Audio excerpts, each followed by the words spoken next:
Ano po mga kababayan, ma'am sir, this is Jam the Filipino channel. Ang inyong pong lingkod sa today is July 30, 2026 at tayo ngayon papunta dyan sa Starbucks sa Yuchenko, yan sa may 26th Street, Bonifacio Global City, Taguig, at dadalhin po natin sa may Davantage at Capitolio, sa may Capitolio Pasig po yan. Okay, magbabalik po tayo mamaya po.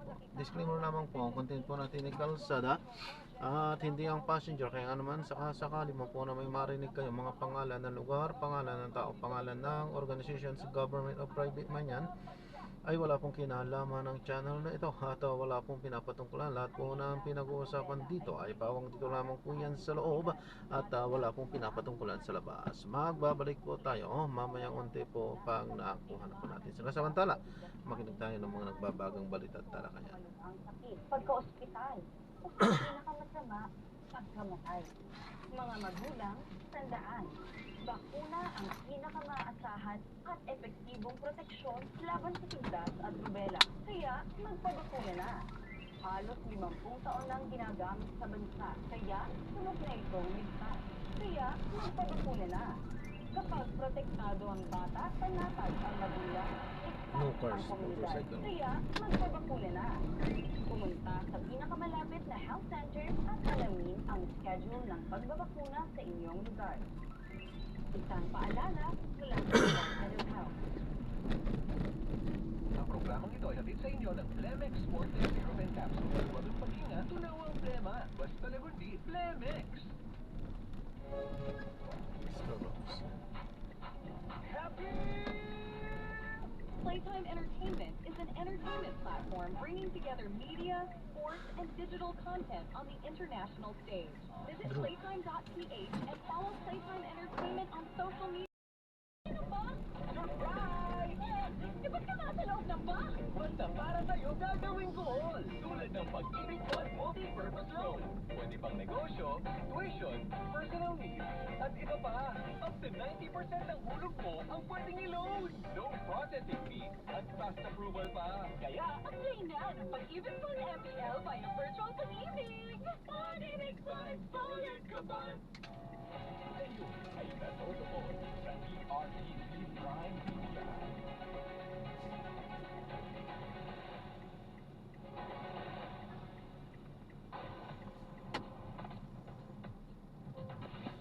Umuwelta ang palasyo sa naging akusasyon ni Vice President Sara Duterte kay Pangulong Ferdinand Marcos Jr. at dating Senador Antonio Trillanes III kaugnay sa International Criminal Court o ICC. Ayon kay Palace Press Officer Undersecretary Attorney Claire Castro na useless at baseless ang halos lahat ng sinasabi ng pangalawang Pangulo. Yan ang umarangkadang balita ni Lestor Aler.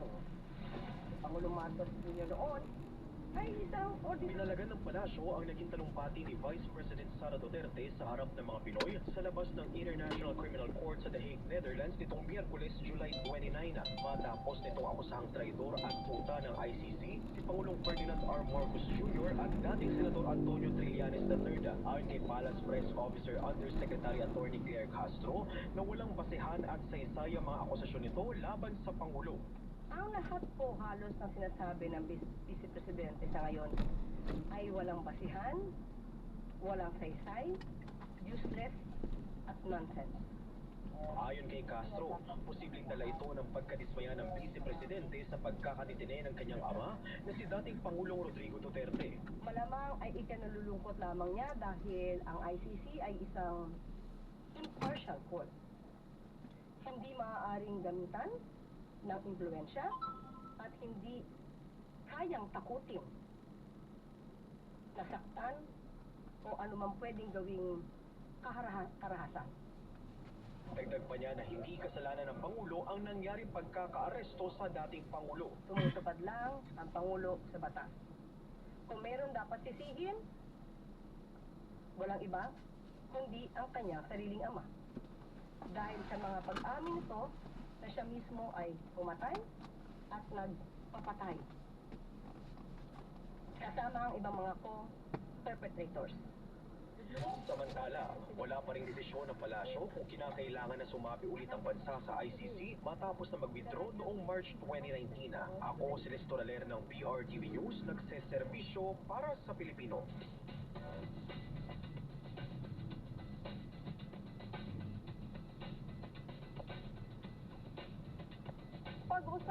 natin ang pagpapatuloy ng impeachment trial ni Vice President Sara Duterte. Kasama natin ngayon dito sa PRTD Prime Media Studio ang isa sa mga private prosecutors na si Attorney Amando Virgil Ligutan. Magandang hapon, Attorney Ligutan, and welcome back po sa Arangkada Balita. It's been a while. It's been a while, it's good to be back. So, Yes. Linya, may hapon. Maayong hapon, naimbag na malef Yeah, sa yeah. Ilocano. Ilocano. Or naimbag na rabii. Naibag na rabi. Yeah, did you get it right? Well, ang una ko pong itatanong sa inyo, attorney, kasi ito yung medyo bago-bago ngayong araw. Natanggap na kanina, no, ng Senate Impeachment Court ang tax records Yes. ni VP Sara at Man Scarpio matapos makakuha nga ng authorization mula sa Pangulo. Paano po ito makakatulong sa impeachment trial? Malaking tulong to, no? Kasi nga, central sa usaping unexplained wealth yung tax return ng Vice President. Hindi lang yung tax return namin niya, may mga bank records din. Bank records na I think it was reported na isang bangko na beat yung 5 p.m. deadline. So, nasa kamay na ng Senado yung ating yung tax records saka yung mga bank records ng pangalawang Pangulo. So, all set na supposedly yung article on unexplained wealth which will yun yung after ng confidential funds supposedly bribery and unexplained wealth or po pwede mag-change yung secrets mo. So all set na yung article ng unexplained wealth. Oo, dito sa BIR box na ito, ano in particular doon sa BIR tax records niya or bank records niya ang nakikita ninyong magiging game changer Yun. dito sa So, impeachment trial? but I have to be careful, no? Kasi we are under WDC, no? Yun yung based sa articles of impeachment kasi yung allegation ng unexplained wealth, kung may papakita doon na may variance, discrepancy, yung ano yung pumapasok at lumalabas sa bank accounts ng isang public official like the Vice President, compared yun sa dineclare niyang income for purposes of income tax, example, or for purposes of paying taxes. Pag mag-variance doon, pag-a-arise doon yung tinatawag natin na unexplained wealth. Ayun, So that's why, kailangan magbanggayan. yes, dapat, Oo, kasi dapat. what if hindi? Sabihin hindi Yes. So it means na kung may yaman na hindi mo dineclare, unexplained. Sarap niya. Napakasimple lang. Di ba? So it is why it's unexplained. Unexplained, Oo, yes. hindi maipaliwanag. Okay. But do you expect the opposition or the defense na naman to syempre stop from you do everything they can to stop you from opening this box, and can they? Pero tapos na, nag-issue na ng subpoena. Yes. Nag-issue na ng subpoena yung Supreme. Alala mo yung oral arguments? I think mga a week ago ba yun or more than a week ago. Fortunately, nag-prevail yung prosecution. Nag-prevail yung katotohanan dyan. So, once and for all, nasa kamay na ng Senado yung tax returns, saka yung bank records ng pangalawang Pangulo. So makikita na once and for all ng taong bayan kung tama ba yung naging allegations ng prosecution. So wala na, hindi na nila pwedeng sabihin hindi pwede ang partner, hindi pwede lahat. Hindi, parang kumbaga pwedeng pipiliin lang, huwag daw lahat. The fact na nasabina na, that's a good question, pero the fact na nasabina na, parang there's nothing stopping the prosecution na ipakita na ano ba yung laman ng mga boxes na yan. And pero hindi rin kasama dito yung dollar account niya, di ba? No, yes. Kaya ngayon sinasabi, naku, parang kulang rin yun kasi ito lang yung peso account. Eh di ba yung iba talagang nilalagay sa dollar account. Yeah, isang bagay na siguro masasabi natin kung pwede sana kasama na yung dollar, pero we cannot control everything. Yes, but at least this is a win for you. Okay, so careful, hindi pa namin I masasabi mean, the fact that you can... that's a positive development. It's a positive development. Yes, Opo. yes, yeah. Okay. So, let's go back naman to yesterday. Ano po ba ang na-establish kahapon sa pagharap ng mga dating bank managers ng Land Bank? At paano po ito makakatulong sa mga testimonya nila, itong mga testimonya nila sa pagsusulong ng kaso? Yung isang bagay siguro, I'll talk to the people. Yes. Napatunayan kahapon na sabi ng dalawang dalawang land bank officials na hindi man illegal. Kasi na, hindi naman illegal yung Office of the Vice President saka yung DepEd mag-i-issue ng check ipapa in cash. Nothing irregular. Yes. Pero yung permit yung sinabi nila unusual. What unusual yung pag-i-in cash? Sabi nila, unusual for DepEd tsaka OVP na mag-i-encash ng ganong kalaking pera in one day. At saka regular yung sequence ng pagpapa-encash. So sabi nila hindi man illegal, pero unusual. So for me, malaking bagay yan eh. Siguro kasi kiniklaim ng iba na, sinabi na walang illegal. Pero Eh, yung... di ba may senador na nagsabi na Oh, unusual is, nagbigay pa ng example. quarterly, no? Oo. Kasi dapat confidential, dapat it depends sa mga projects. Pero ito, ba't quarterly? But anyway, yung sinasabi natin, Ninya, na yung pagiging unusual, hindi yung nag-e-end, yung inquiry doon. Doon nagsisimula yung inquiry. Parang red flag yan eh. Sinabi ng dalawang PAC officials. Red flag na unusual. So that's where the prosecution is coming from. Based on records, based on evidence. Oo, and nailatag niyo yun very clearly and Yes. there's no, kumbaga, walang doubt Yes. about it na Yes. yun ang nangyari. At ang mas importante is after that. After that. Saan napunta yung mga pera na yun? Actually, yung issue kasi, ang issue is hindi nga saan napunta eh. Pero yung issue is, na-account ba ng Vice Na-account ba? President? More on the accountability. Kasi nga parang sinasabi ng prosecution, for example, bibigyan ka ng pera sa empleyado mo, di ba yung gagawin mo, katanungin mo, saan mo ginamit yung pera? Di ba? Kung hindi masagot ng empleyado mo yan, what will you do? Yun yung issue, no? Hindi yung saan napunta yung pera, pero more on yung pinagbigyan ng pera, na-account ka ba? Properly, based on rules, based sa sinasadang batas, on how to do accounting. Yun yung issue doon, Anin. Okay. At sabi po ni former Congressman Ace Barbers, tumugma itong pahayag nga ni Ramil Madriaga sa mga pahayag ng bank managers. Ibig sabihin po ba nito na ipapatawag na ring testigo itong si Madriaga? As to that issue, yung context is yung sa article on threat sa destabilization. Sabi namin, ito yung number of witnesses that we will present. Pero yung prosecution, we adjust, no?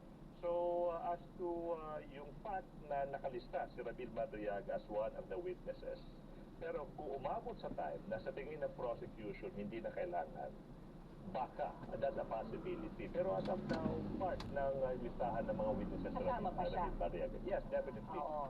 Siya isang witness for the prosecution sa article on confidential funds. Okay. At kailan naman po matatalakay ang tungkol kina Mary Grace Piatos?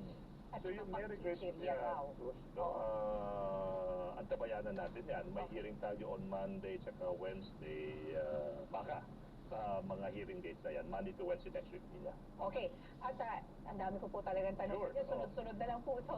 Nag-viral po kamakailan ang speech ni VP Sara sa rally, no? Sa labas ng ICC. Para ilarawan daw yung gun violence sa Pilipinas. Ginamit niyang halimbawa na madali umanong mangontrata ng gunman sa halagang 5,000 pesos sa Pilipinas para ipapatay ang kabit ng kanyang asawa. As an example, tingin niyo ba ay maaari itong gamitin sa impeachment? As to whether gagamitin, the prosecution is weighing our options. Pero one thing is for sure, napaka-telling ng sinabi ng Vice President. Dahil para bang yung pakikipagkontrata sa isang mamamatay tao, parang that's a casual affair. Hindi dapat eh. Parang yung facility na sasabihin niya na ganun kadali. To talk to a person makipag-usap sa isang mamamatay tao for 5,000 pesos.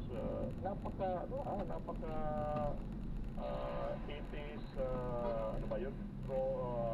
Nakakabahala yan. Nakakabahala na ganun ba kabilis? Ganun ba kadali? Remember, sinabi niya sa video, November 23, lalagay pagkontrata na siya.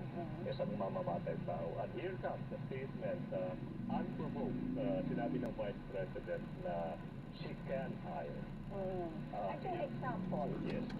parang yung iba ang reaksyon naman po ng mga victims ng EJK Yes.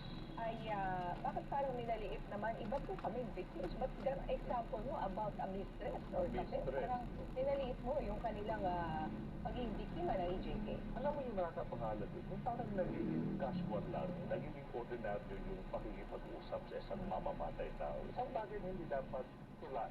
Dapat mahinto yung practice na yan. Na parang ganun ba kabilis? Ganun ba ka-casual? Ganun ba ka-ordinary yung pakikipag-usap sa mamamatay tao? Hindi dapat eh.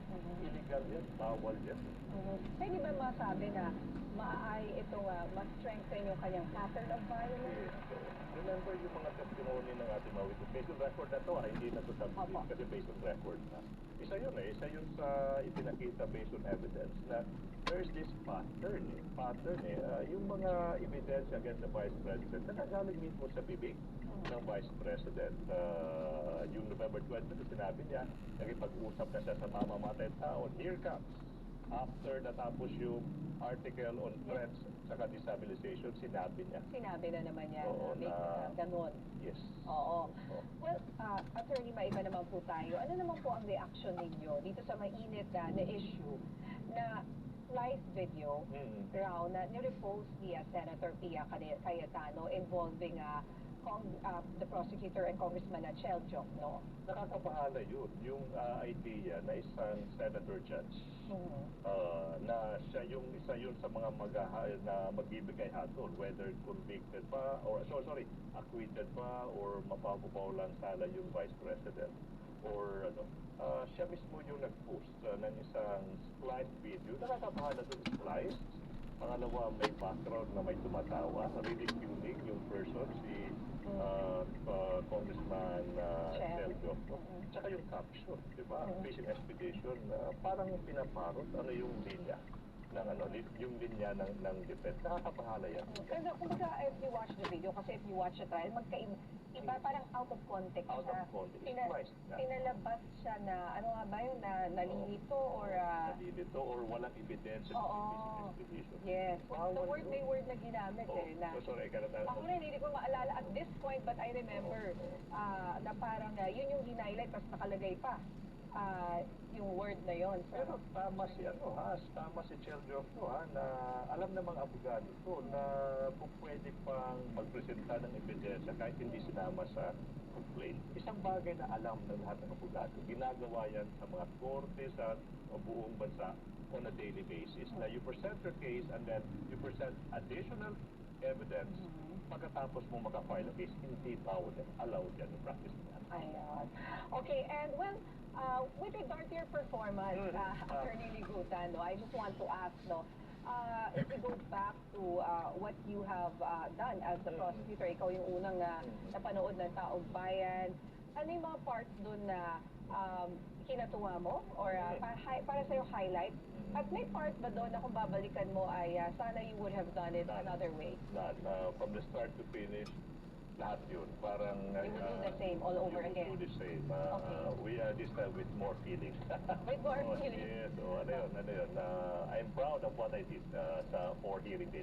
Actually, a lot of people are very proud of you. I've seen, Facebook posts and others. And do you feel that itong bago yung parang, you sound fake, I would say. I'm sure you have fans because dito pa lang marami na nagpapapicture. And, well, fans and I'm sure may bashers ka din, for sure. Sa mga bashers dyan. Oo, diba? May mga kung anong lumabas online. Yes. Hindi mo pala doon, yung mga bashers mo. Natural yan. It means that you're doing something, you're doing it right. Unusual yun na walang basher. Ano yan? So, patuloy lang. Pagpatuloy nyo yan. That makes you happy, then so be it. Okay, do you get recognized now pag lumalabas ka? Yes. Baka may nalibre sa'yo ng kape dahil or nagpa-selfie. Madami. So, nangihingi ng shoe size na papadala ng sapatos, mga ganyan. Nakakatawa. Okay, well, also, I want to ask you about yung paggamit mo ng wikang Bisaya and Waray. Waray, saka Cebuano yun. Yes, Cebuano. Ano ba to? Sinadya ba to? Is it deliberate? Natural yun.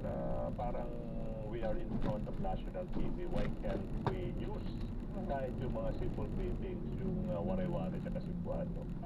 Maupay ka kulot, mayong hapon sa tanan. These are things that we do sa Visayas, saka sa Mindanao. Sa akin, why not use that, no?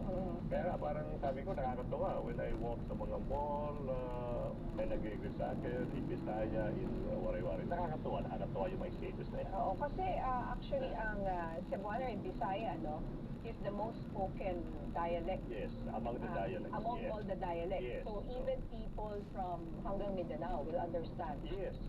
Oo. Oo. And what do you think about, kasi nga may proposal actually na i-translate sa iba't ibang dialect. In recognition sa lahat Sa ng iba't iba. dialect, I would recommend that. Magandang recommendation na yan. In recognition sa lahat po ng dialects all over the Philippines. Hindi lang Cebuano, hindi lang Waray-Waray. Okay. And balikan ko lang ng konti yung grave threats na sa Article 4. Sa mga hindi masyadong nakatutok at that time, paano nyo na-establish yung intent kahit galing lang ito sa mga pampublikong pahayag ni VP Sara? Good. So exactly, pampubliko, no? You are the Vice President and then inanunsyo mo sa publiko na nakipag-usap ka na.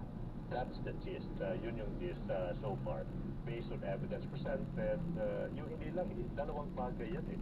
Yung pakikipag-usap sa isang mamamatay tao, tsaka yung i-anunsyo mo sa publiko, yung pakikipag-usap mo. At tsaka remember, no, sino ba yung pinandaan niya?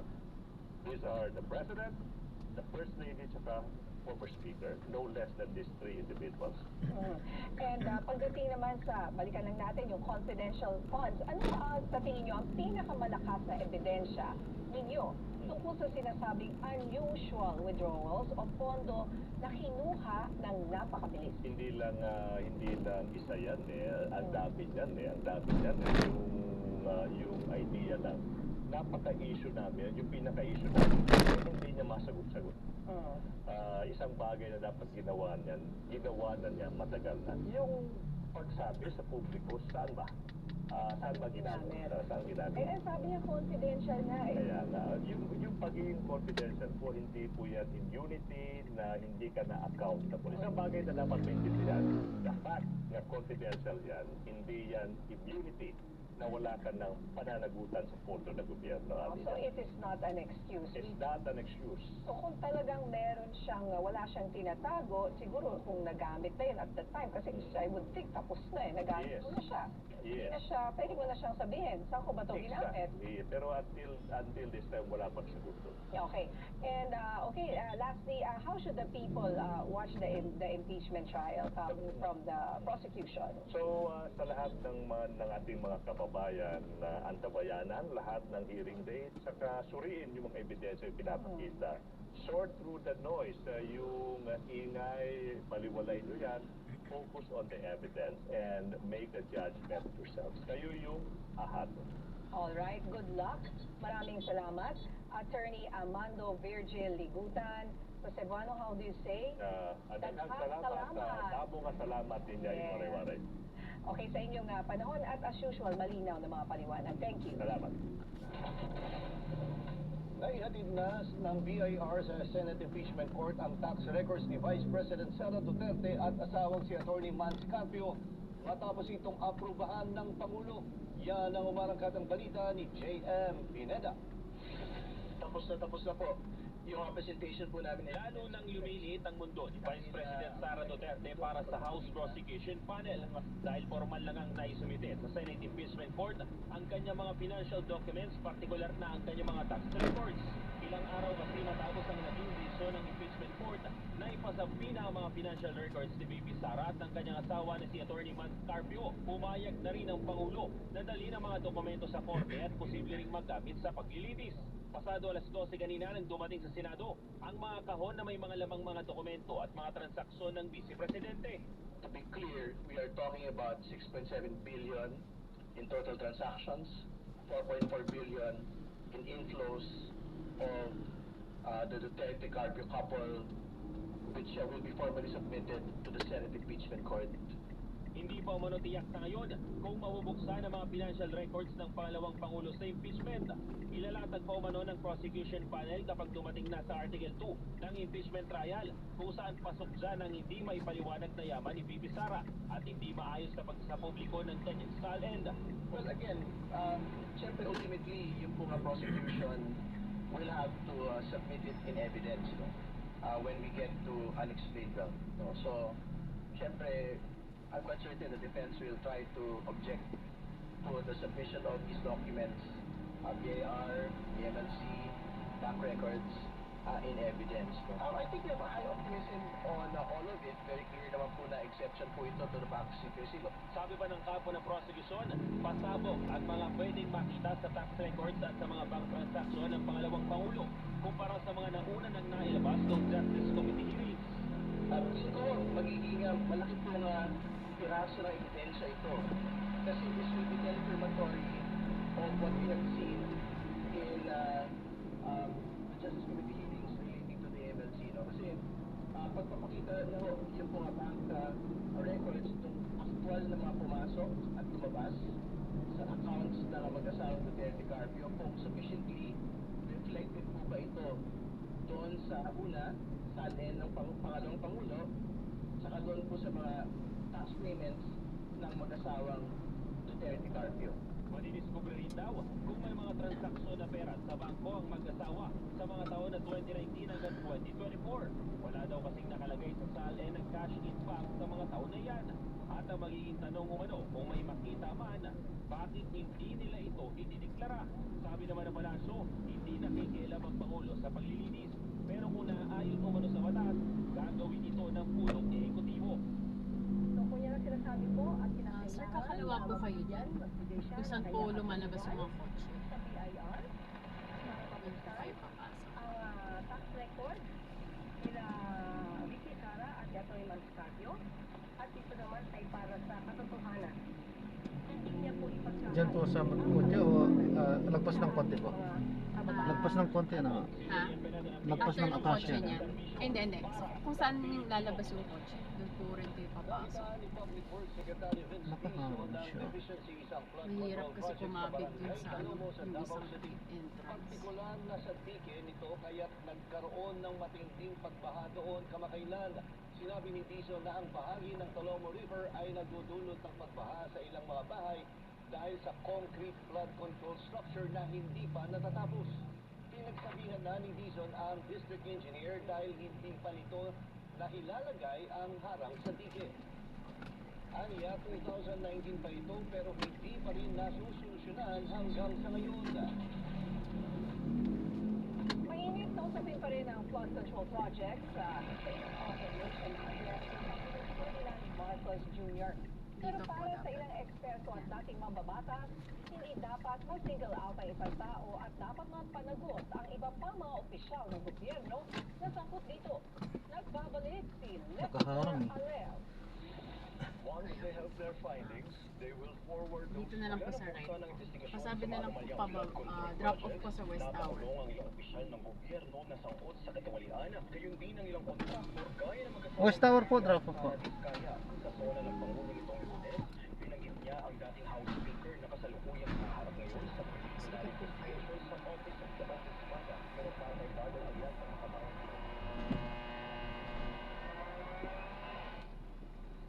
Kaliwa po. Kaliwa po.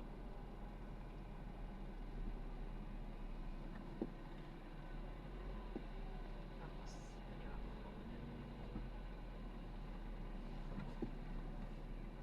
Thank you po.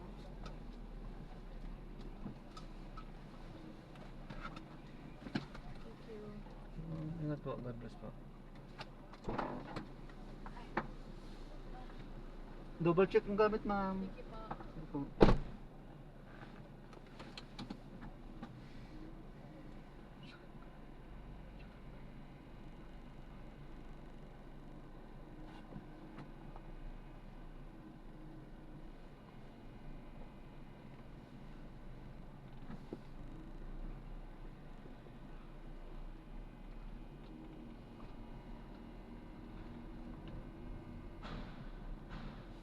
Ayan, so nag-drop na natin sila. Ha? Maraming salamat po sa panonood. Hanggang sa muli po, ingat at God bless. Paalam po muna, pansamantala tayo ay gagawa ng ibang video sa ating susunod na mission. Paalam po.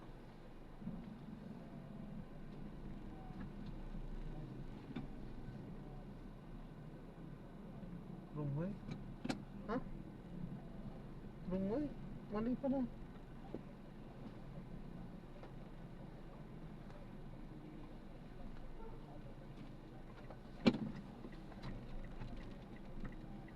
Dito pala.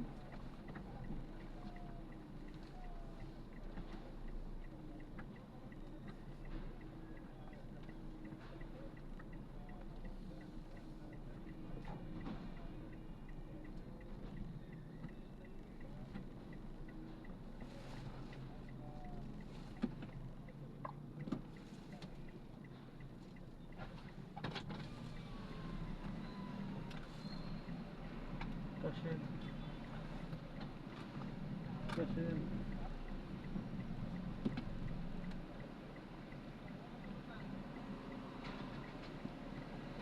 paano po?